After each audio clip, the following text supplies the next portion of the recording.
Hello, I'm here at beautiful Torrey Pines Golf Course in Southern California, and I want to take you through 3 exercises that are going to vastly improve your golf game. So these particular exercises have a lot to do with the foot, they have a lot to do with the hip, and they have a lot to do with the thoracic spine.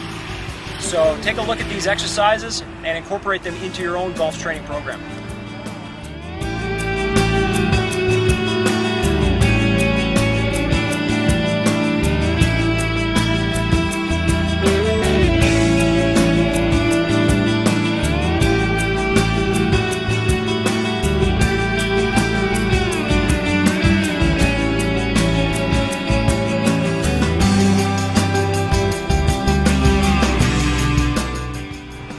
The particular drill you just witnessed is a great drill to allow the hips to be able to rotate to facilitate power in your golf swing.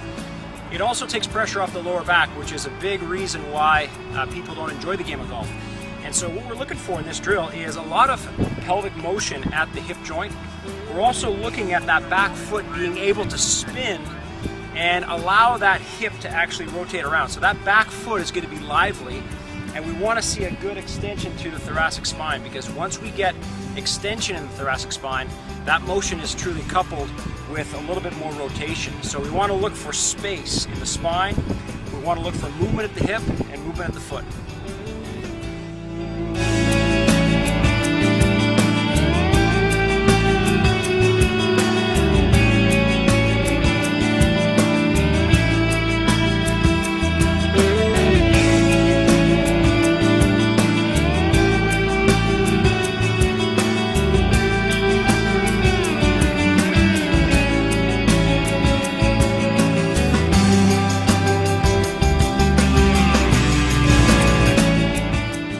This step around squat, what you really want to look at is, again, the transverse plane is what we're looking for.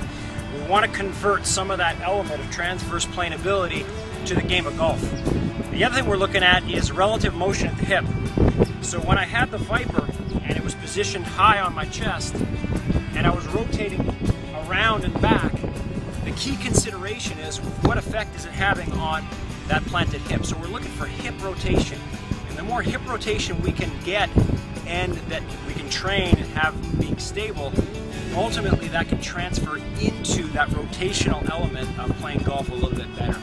So this particular drill trains the trunk to be able to rotate, trains the mobility of the hip, and also the thoracic spine to allow itself the expression of rotation and power generation in golf.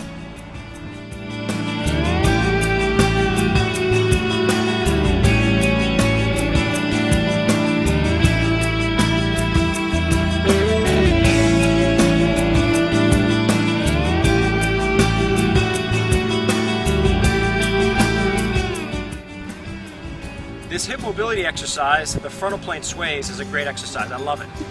The reason why I like it is because it really delves into the motion at the hips in all 3 planes.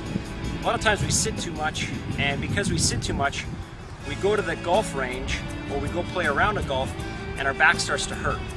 And it may not necessarily be because we've got weak abdominal muscles. It may be because our hips are not mobile enough to facilitate the golf swing. And so this particular drill, the frontal plane hip sways, is a fantastic exercise that you can easily include into your exercise program in order to facilitate mobility of the hips so they can actually take pressure off the lower back, ultimately increasing your effectiveness as it relates to golf, because most of the power that you're going to generate is going to come from that hip turn in order to facilitate the transfer in the transverse plane to hit that golf ball effectively.